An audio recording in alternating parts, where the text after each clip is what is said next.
Tev kaut kāda noslēpumaina ieliņa un kaut kāda kafejnīca.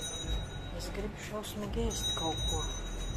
Es vispār nesaprotu, kuras es iekūlusies, bet skats ir ļoti skaists. Uz kaut kāda balkona es esmu nonākusi. Fantastiski. Un te paveras ganga.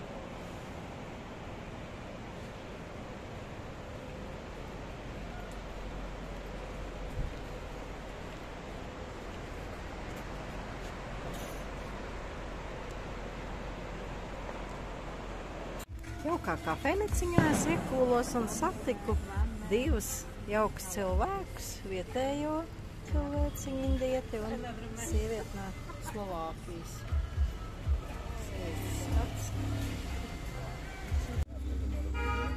Šie ir spināti ar pirmpienu, jeb panīru, un tie ir garšīgi.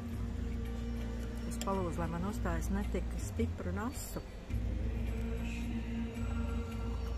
Bet vienalga tur ir tāds garšvēlīgs, viltīgs klāt. Nu, jācer, ka es līdz mājām tikšu. Klāt ir tāds čapatī vai pankūciņi, kur piest. Vispār viņi ēd tā. Ņem rokās, paņem to panīru un tā žmurtē rokām. Tā. Man patīk nevis tās Eiropas kafejnīcas, bet tur pa tādiem steliņģiem jākāp uz augšu. Te no tādiem nestabilām bambus trepēm visi sastāvēts kopā. Ir tādi mazi galdiņi augšā, kur atkal var intīmi sēdēt pārīšiem. Ar ļoti skaistu skatu uz gangu. Un Divalijas svētkos jau visur iedegas uguns. Šī kafejnīca saucās Soham, kaut kas tam līdzīgs. Nu tā, thank you, visit again. Un krāsains trepītes ir. Sauc Bīmonk. Vispār tā nav kafejnīca, tas ir restorāns, kārtīgs restorāns, kafejā ir vēda kirtani jogi. Tā. Un pēc stundas būs kirtans, bet diez vai es gaidīšu.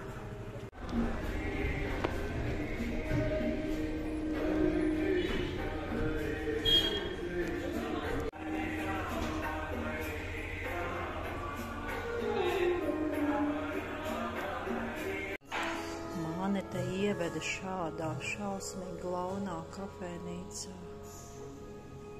Kungs, tas ir restorāns ar mūziku.